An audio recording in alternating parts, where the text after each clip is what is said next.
Fala galera, beleza? Último videozinho aqui da série para Wayne.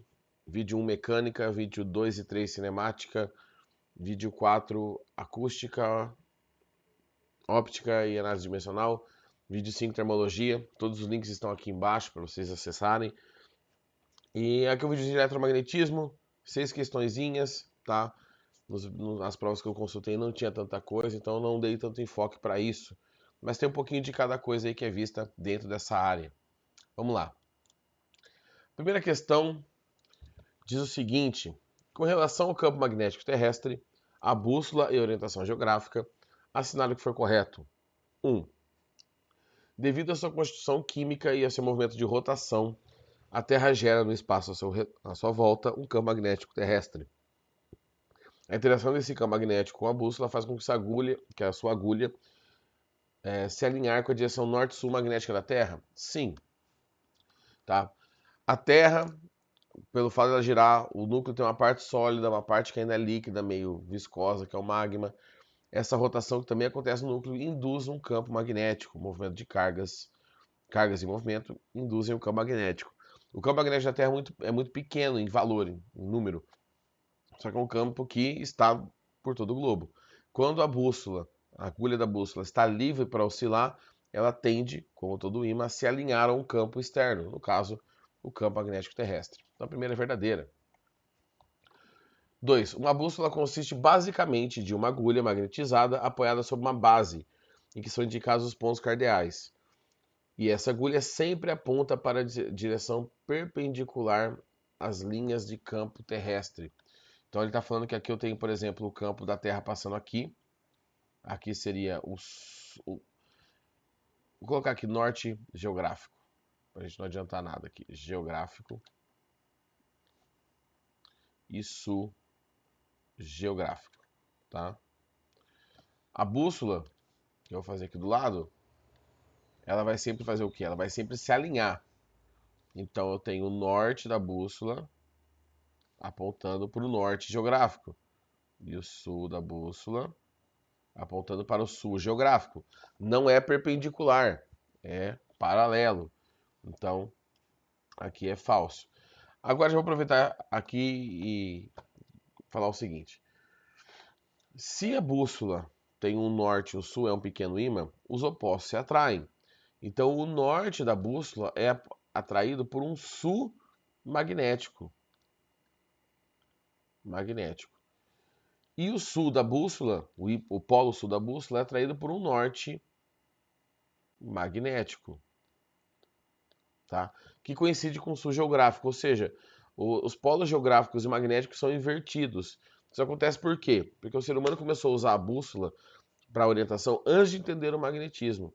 Então, a bússola ficou com norte e sul igual ao geográfico. E a Terra ficou com os polos invertidos magneticamente, tá? Então, o norte geográfico é o sul magnético e vice-versa. O polo norte magnético localiza-se próximo ao sul geográfico? Sim, eu acabei de falar aqui, né?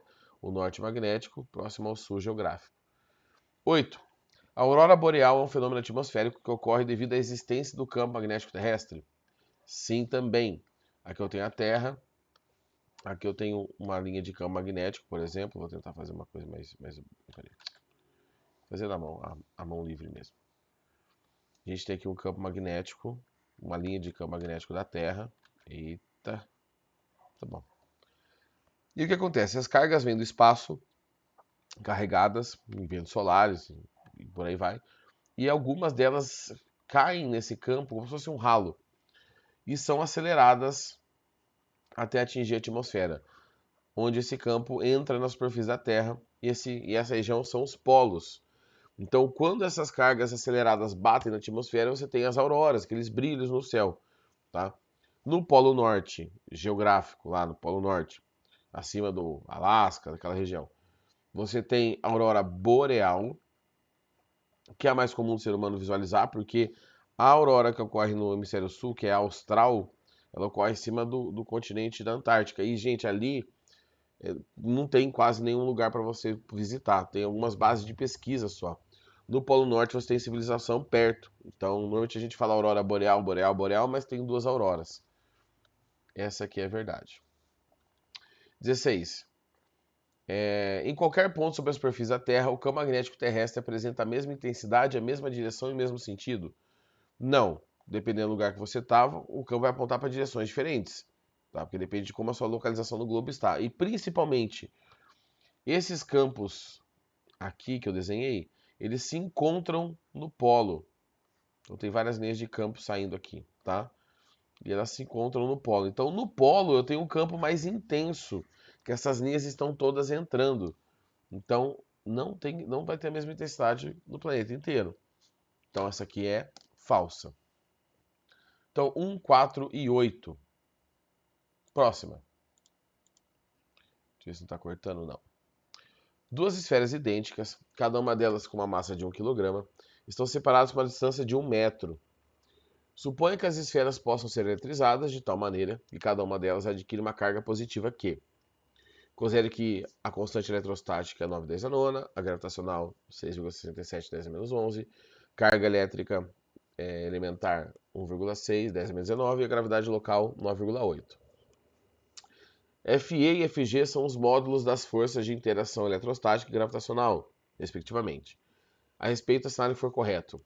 Ele fala que se a força gravitacional e a força elétrica forem iguais, Q sobre M é igual a raiz de Kg. Vamos ver se a força elétrica é igual à força gravitacional. A força elétrica é a constante, a carga 1, a carga 2, dividido pela distância ao quadrado, que é igual à força gravitacional, que é a constante gravitacional, a massa 1, a massa 2 dos corpos envolvidos, sobre a distância ao quadrado. Aqui eu já tenho as distâncias ao quadrado, eu já vou cortar fora, certo? Ele fala que as duas têm a mesma massa, então eu posso falar que esse termo aqui é m quadrado. Tá? E aqui eu vou considerar que ele fala assim, ó, cada uma delas adquire, no enunciado ele fala, uma carga elétrica positiva Q. Então as cargas também são iguais, então eu vou chamar de Q quadrado. Tá? Pode ser Q maiúsculo, Q minúsculo. Então vai ficar K vezes Q quadrado é igual a G vezes M quadrado. Q sobre M. Então eu vou passar o M para cá, para a esquerda, vai ficar Q quadrado sobre M quadrado é igual a G dividido por K. É isso, né? Isso aí. Bom, aqui eu tenho quadrado nos dois termos da fração. Então eu vou fazer o seguinte. Vou colocar quadrado para os dois. Aqui eu tenho o Q e o M. Igual a G sobre K. Bom, vou passar esse quadrado para o outro lado. Vai ficar Q sobre M é igual a raiz de G sobre K. Ele fala que é K sobre G. Então a primeira aqui não é verdadeira.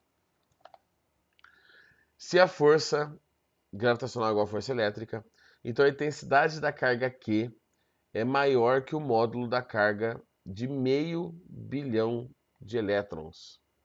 É isso? Vamos ver de novo. Então a intensidade da carga Q é maior que o módulo da carga de meio bilhão de elétrons. Tá, para isso, o que eu vou precisar fazer? A massa vale 1, certo? Então eu vou já tirar esse 1 daqui, esse m daqui, que é 1. Então a carga é igual a raiz G, 6,67 vezes 10 a menos 11. K, 9/10 a nona. Tá, aqui parece um 11. Tá, vou apagar aqui em cima. Q é igual. Eu vou primeiro fazer aqui com a notação, tá? Com a potenciação. Então eu vou deixar aqui raiz de 6,67 vezes 10. Vou repetir a base e subtrair os expoentes. Dá menos 20. Menos 11 com menos 9, menos 20. Dividido por raiz de 9, que é 3. Então já tirei o 3 da raiz. Raiz de 10 elevado a menos 20, gente, raiz quadrada disso é só dividir o expoente por 2. Então a gente fica com Q é igual a raiz de 6,67, aí dividido por 3, fora da raiz, 10 a menos 10 coulombs. E ele fala que a raiz aqui de 6,67 dividido por 3 dá 0,86. Certo? Agora, como que eu faço para descobrir, vou apagar aqui de novo, se essa carga é maior do que a carga de meio bilhão de elétrons? Eu vou fazer a carga de meio bilhão de elétrons. A carga é o número de portadores vezes a carga fundamental. Vou apagar aqui também. Então, eu vou comparar. A carga eu quero descobrir, para comparar com o de cima. O número de portadores é meio bilhão. Meio, 0,5, bilhão. Vou colocar assim, ó, meio assim, fração, tá? Bilhão, milhão é 10 a sexta, bilhão é 10 a nona. Vezes a carga fundamental, que é 1,6 vezes 10 a menos 19. 1,6 vezes meio dá 0,8. Vezes 10, 9 com menos 19 dá menos 10 coulombs. Então, olha só. Aqui deu 0,8 e aqui deu 0,86 vezes 10 a menos 10. 0,86, 10 a menos 10 é maior, deixa eu melhorar aqui, do que 0,8, 10 a menos 10. Então, sim, o modo da carga aqui é maior que meio bilhão de elétrons. Se dobrarmos a razão Q sobre M das esferas, então a razão FE sobre FG será quadruplicada. Então, eu vou fazer o seguinte, vamos só colocar de novo a relação que eu tinha encontrado, que carga sobre a massa era igual a raiz de G sobre K0, tá? Isso aqui, gente, é uma constante. Isso aqui não importa o que aconteça. Tá? São duas constantes, a raiz de duas constantes que vai ser um valor só. Que eu vou chamar de Czão. Não, vou chamar de alfa, uma constante alfa, tá? Então, o que vai acontecer aqui? Se a gente dobrar a razão carga-massa, se colocar duas vezes isso, Q sobre M, tá? O que vai acontecer do outro lado? Para isso ser uma igualdade, eu vou ter que dobrar o valor dessa constante alfa. Duas vezes esse negócio aqui, certo? Bom, eu vou voltar para a dedução aqui rapidinho, só para a gente ver o que aconteceu naquele momento. Vou pausar um pouquinho aqui, tá? Pronto, voltei. Já limpei aqui a tela. Força elétrica sobre força gravitacional. Vamos lá. Força elétrica. K, Q quadrado, porque a carga é quadrado, né? Sobre D. Peraí, fazer assim, ó. Sobre D ao quadrado. Força gravitacional, constante gravitacional. Massa ao quadrado dividido por D ao quadrado. Tá? D quadrado em cima, D quadrado embaixo, cai fora. Então a força elétrica é igual à força gravitacional, que é igual. Vai ficar K sobre G vezes Q quadrado sobre M quadrado, tá? Esses quadrados aqui eu vou colocar para fora. Vou fazer assim, ó. K sobre G, que é a minha constante alfa, né? Na verdade é o inverso da minha constante alfa, então vou deixar K sobre G mesmo. K sobre G, que multiplica Q sobre M, tudo isso ao quadrado. Ele fala para a gente dobrar a razão Q sobre M. Se eu coloco um 2 aqui dentro, o que acontece? 2 ao quadrado, 4. Então a força elétrica sobre a força gravitacional é igual a esse 4, que eu dobrei ali dentro do valor, vezes K, G, Q quadrado sobre M quadrado. Então apareceu um 4 aqui, a gente quadruplicou, então é verdade. Se Q é igual a 1 coulomb, então a força elétrica é maior do que 10 a 20 da força gravitacional. Vamos lá. Vamos ter que apagar de novo aqui. É um exercício longo, mas em geral é só fazer conta. Não tem muito que inventar moda aqui não. Vamos calcular a força elétrica. Então, a força elétrica ele fala a distância é 1 metro, tá? Então a força elétrica é K, que é 9/10 a nona. A carga é 1 coulomb, então é 1 ao quadrado, dividido pela distância, que é 1 ao quadrado. Então a força elétrica é 9 vezes 10 a nona. Pronto. Força gravitacional. A força gravitacional é a constante, a massa ao quadrado, que é 1 para cada um dos corpos, dividido pela distância ao quadrado, que também é 1.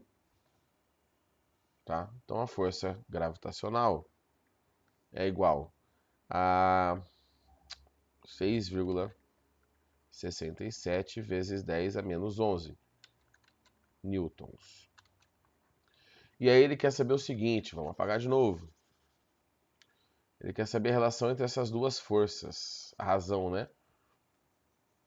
Vamos ver aqui. Força elétrica sobre força gravitacional. Quanto que deu a força elétrica?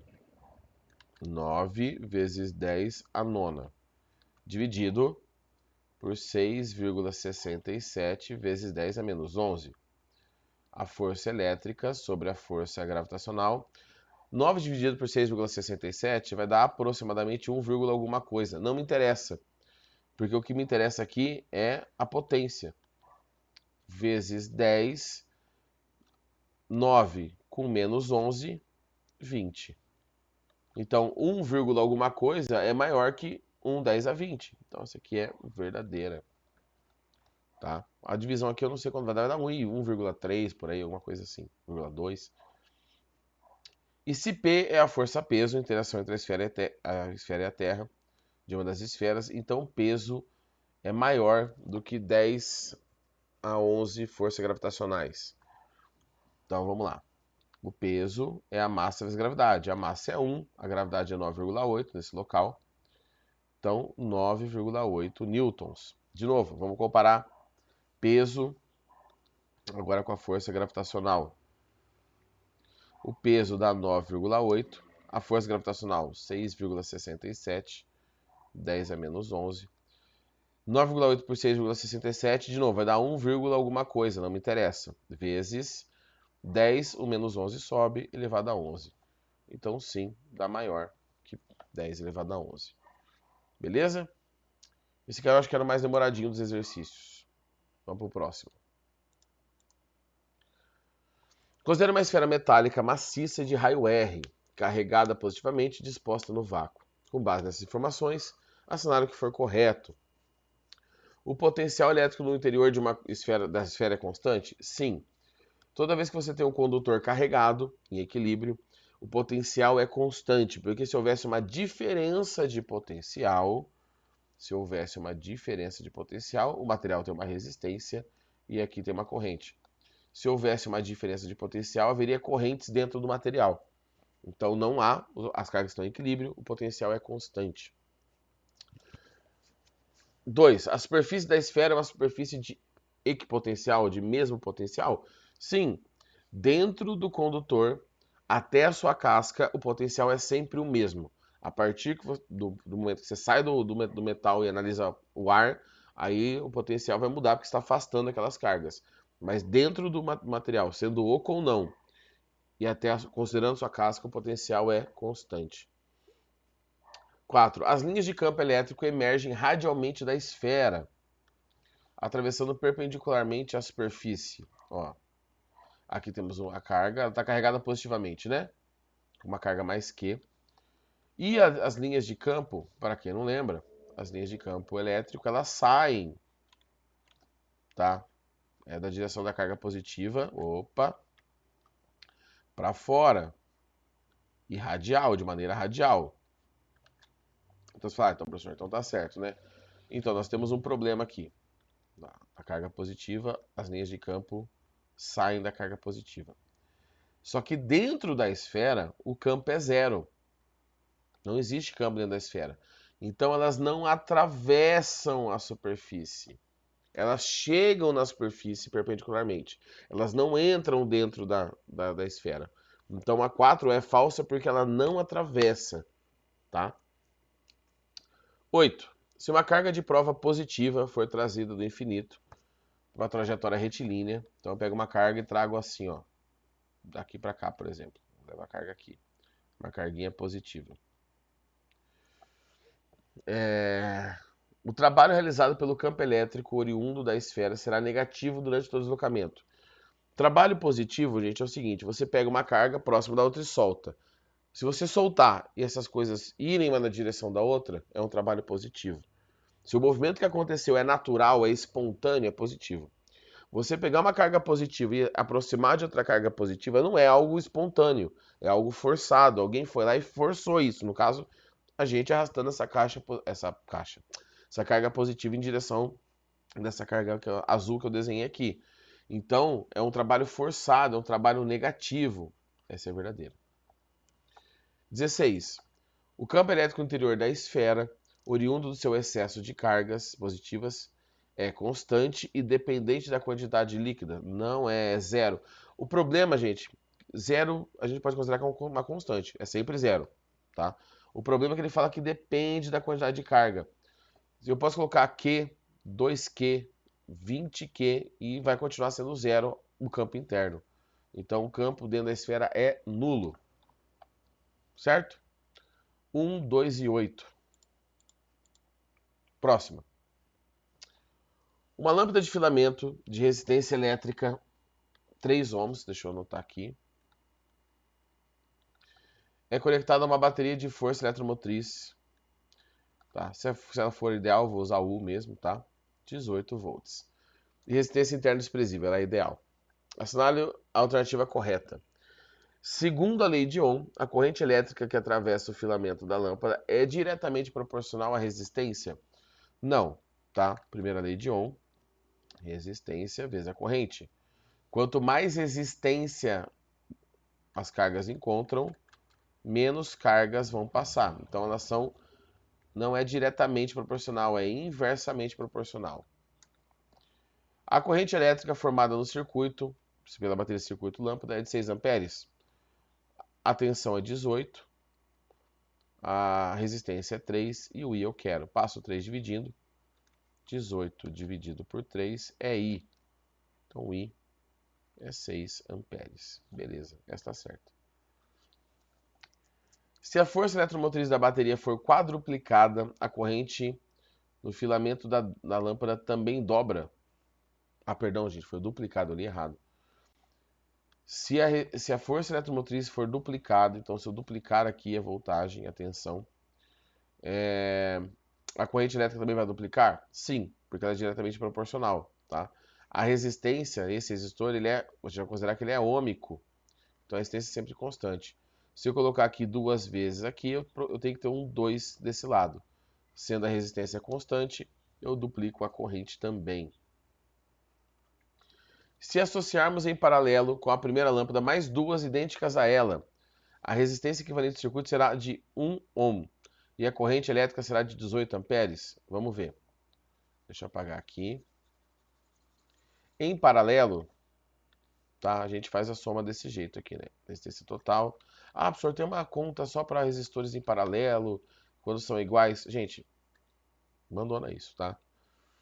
1 sobre R, mais 1 sobre R, mais 1 sobre R. O que você pode lembrar é o seguinte, que eu vou acabar mostrando para vocês. Quando os resistores são iguais, em paralelo, é só dividir. Mas aquele negócio de produto, soma, você tem casos especiais para dois resistores. Gente, não decora coisa que não precisa, tá? Então, só para mostrar para vocês que o que eu vou falar é verdadeiro aqui. Cada resistor é de 3 ohms. Então, eu vou ter agora mais dois resistores, né? De 3 ohms. Peraí. 1 sobre a resistência total é igual a 3 sobre 3. Vou inverter os dois lados. Só que aqui 3 sobre 3 continua sendo 3 sobre 3, que dá 1. Tá? Então, a resistência total é de 1. E U é igual a R vezes... Opa! A tensão é 18. A resistência agora vale 1. E a corrente, então, valerá 18 amperes. Então, é verdade. Tá? Se associarmos em série com a primeira lâmpada mais duas, a resistência equivalente do circuito diminuirá e a corrente aumentará? Não. Isso acontece aqui, para o sistema em paralelo. O sistema em série é o contrário. Se você coloca em série, a resistência aumenta e a corrente diminui. A resistência em série é só fazer a soma simples, né? 3 mais 3 mais 3 vai dar 9 ohms. 18 igual a 9 dividido vezes I, perdão. Então a corrente vai para 2 amperes e ela acaba diminuindo. Então 2, 4 e 8. Exercício bem sossegadinho, tá? Das leis de Ohm. E aqui tem mais um. Esse aqui é o penúltimo. Considere resistores cilíndricos homogêneos de comprimento L, área A de secção transversal, feitos de material cuja resistividade elétrica é ρ. Assinale o que for correto. Aqui nós temos a segunda lei de Ohm que vai ser analisada, rola, tá? ρ a resistividade, L o comprimento e A a área de secção, o calibre do fio. 1. A resistência elétrica de cada um desses resistores é diretamente proporcional ao comprimento L. Se aumentar o comprimento, a resistência aumenta? Sim. Por que sim? Porque esse elétron, essa carga, vai ter que viajar uma distância maior dentro do fio, ou seja, vai encontrar mais resistência, e aí acaba sendo maior a resistência total. 2. Quanto maior for a área de um resistor, maior o calibre, menor será a sua resistência? Sim. Verdadeira. Opa, deixa eu puxar aqui, peraí. Verdadeira, tá? Seguinte, pensa num fio na sua casa que passa pouca corrente elétrica, que eu não tô com nenhum perto, tá? Mas carregador de celular que tem um fio. Eita, peraí. A finura de um fio de um carregador de celular, tá? Pega agora o cabo da sua geladeira, na máquina de lavar que deve ter na sua casa aí. Por que o fio é muito mais grosso? Porque passa mais corrente, você precisa diminuir a resistência. Então, quanto maior o calibre do fio, menor a resistência, mais fácil passar a corrente. 4. A resistência elétrica oferecida por dois desses resistores ligados em série é equivalente à resistência oferecida por apenas um desses resistores, com as mesmas características, mas com o dobro do comprimento. Bom, se eu pegar dois resistores desse aqui, que eu vou chamar de R, e colocar em série, vai ser R mais R. Então a resistência vai dar 2R, tá? Que é a resistência de cada um deles. Vou mudar de cor aqui. Se eu pegar um resistor desse e dobrar o comprimento, a resistência dobra. Vou passar esses dois para frente. 2 ρ L sobre A. Isso aqui é isso aqui. Então a resistência nova desse novo resistor, vou chamar de R', é igual a 2 vezes a resistência original. Ó, bateu. Então, verdadeira. 8. A resistência elétrica oferecida por dois desses resistores ligados em paralelo é equivalente à resistência oferecida por apenas um desses resistores, com as mesmas características, mas com o dobro da área. Bom, aqui eu não vou provar de novo matematicamente, porque eu já falei nas alternativas anteriores. Se eu aumento a área, a resistência cai. Se eu dobro a área, a resistência cai pela metade, certo? Então, se eu colocar um 2 aqui, ó, dobrando a área, a resistência cai pela metade. A questão é, o que acontece com os resistores iguais ligados em paralelo? Acabamos de fazer. É só dividir o valor original pelo número de resistores. Se eu tenho um resistor R e eu ligo dois deles em paralelo, eu vou dividir por 2, vai ser a resistência total. Se eu tenho um resistor R e coloco 100 resistores em paralelo desses, R sobre 100. Então aqui R sobre 2, R sobre 2, essa também é verdadeira. E no Sistema Internacional de Unidades, a unidade de medida de resistividade elétrica é metro quadrado. Vamos ver? Vamos fazer uma análise dimensional aqui. Vou apagar aqui para ter espaço. Então, ó, segunda lei de Ohm. Tem um sol aqui na minha cara. Tá. Qual que é a medida da resistência? Ohm. Qual que é a medida do comprimento? Metros. Da área? Metros quadrados. Eu vou botar aqui. Tá. Eu vou simplificar esse quadrado aqui com esse metro de cima. Então vai ficar Ohm igual a ρ dividido por metro. Passa multiplicando cruzado. Ohm metro. Então essa é a unidade, não é Ohm metro quadrado. Então, se está aparecendo quadrado aí para vocês, a 16 é falsa. Certo? Vamos para a saideira. Último exercício. Então vamos lá. No circuito a seguir tem-se um gerador de força eletromotriz 30 volts. Espera aí. Resistência interna dele de 2 ohms. Ligado em conjunto a um conjunto de 3 resistores com resistências de 1, de 3. Oh, meu Deus, 6, 3 e 6. Então aqui, tá? Acho que dá para ver isso aqui na imagem, né? Assinale que for correto. A resistência equivalente da associação dos resistores é de 8 ohms. Tá, primeiro eu vou começar por essa paralela aqui, ó. Tá? Então, 1 sobre R, nessa associação em azul, é igual 1 sobre 3, lembrando que é essa associação que eu estou fazendo aqui, ó. Aqui, aqui, tá? Mais 1 sobre 6. 1 sobre resistor, tá? Mínimo múltiplo comum entre 3 e 6 é 6, que é 3 vezes 2, e 6 vezes 1. 1 sobre a resistência total é igual a 3 sobre 6. Vou inverter os dois lados. Resistência total é 6 sobre 3, que dá 2 ohms. Esses 2 ohms em azul estão em série com esse resistor de 6 ohms. Então, para fazer a resistência equivalente em série, é só somar 2 do azulzinho com mais 6 desse laranjado aqui, é 8 ohms. Então a primeira é verdadeira, porque ele não pede a resistência do circuito. Ele fala só da resistência 1, 2 e 3, porque tem mais uma pequenininha aqui, ó. Tá? Mas daquelas 3 associadas dá 8. A intensidade da corrente elétrica que passa por R2 é igual a 2 amperes. Tá, o que eu vou fazer aqui? Eu vou descobrir qual que é a corrente do circuito como um todo. A tensão emitida na bateria é igual à tensão do circuito. Para o gerador, é E menos RI, força eletromotriz menos resistência interna vezes a corrente. Para o circuito, resistência vezes a corrente. A força eletromotriz é 30. A resistência, deixa eu só ajeitar minha mesa aqui. A resistência interna é 2 vezes I. Resistência total do circuito, 8, a gente calculou na primeira alternativa, vezes I. Esse aqui passa para cá, 30 é igual a 10I. Então, I é igual a 3 amperes, tá?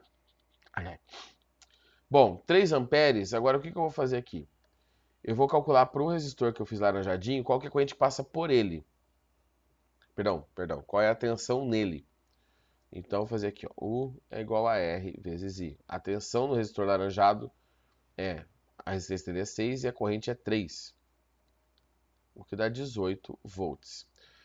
Vou fazer isso aqui também para o resistor interno do circuito, tá? Da bateria. Então, deixa eu ver onde que não vai ficar apertado aqui. U é igual a R vezes I. A tensão dele eu não sei, a resistência dele é 2 e a corrente é 3.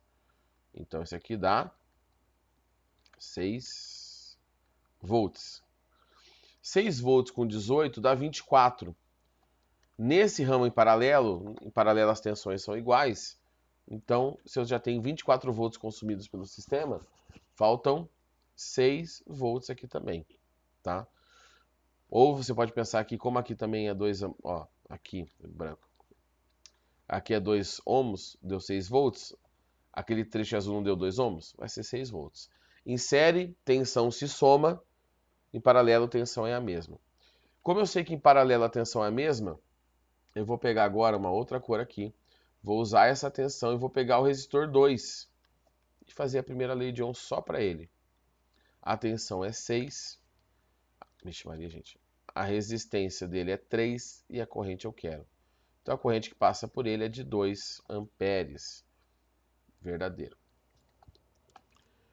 4. O resistor R3 pode ser retirado do circuito sem que haja qualquer alteração na intensidade da corrente elétrica que atravessa o fio R2. Vamos apagar, então, o R3 e ver o que acontece? Tá? Vou apagar aqui rapidinho.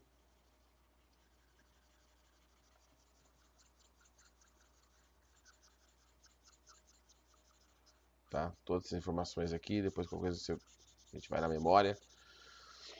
Vamos esquecer esse R3 aqui, tá? Por enquanto. Depois eu vou apagar esse aqui que eu fiz, tá? Ó, esse R3 não existe. Então, meu circuito... Pera, fazer diferente, vai ser mais inteligente, né? Meu circuito agora é só esse retângulo. Tá? Esquece esse R3 por enquanto. Então, vamos lá. A tensão do circuito é igual à tensão do gerador. Para o gerador, U igual a RI, epsilon igual a menos RI. Para o circuito total agora, eu só tenho esses dois resistores aqui, ó, em série. É o resistor de 6 e o resistor de 3. Então dá 9 ohms vezes I. Força eletromotriz é 30 menos resistência interna do gerador é 2, perdão. E eu quero 9I. Passo para lá, 30 igual a 11I.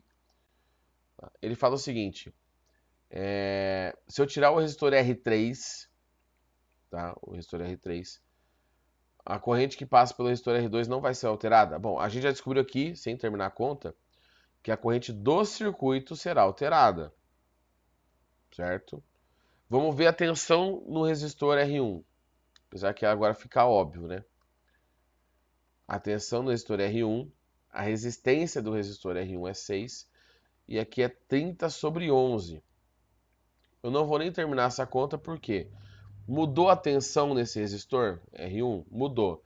Se mudou a tensão nesse resistor R1 e a corrente dele, vai mudar a tensão no resistor R2 e a corrente nele, e vai mudar a tensão e a corrente no resistor R1, que é a resistência interna da bateria. Então essa aqui está errada. A diferença de potencial entre os pontos A e B é 30 volts. Os pontos A e B, ó, eles estão aqui, fora do gerador. Então, as extremidades do gerador. Então, eu vou apagar mais uma vez aqui. Tá?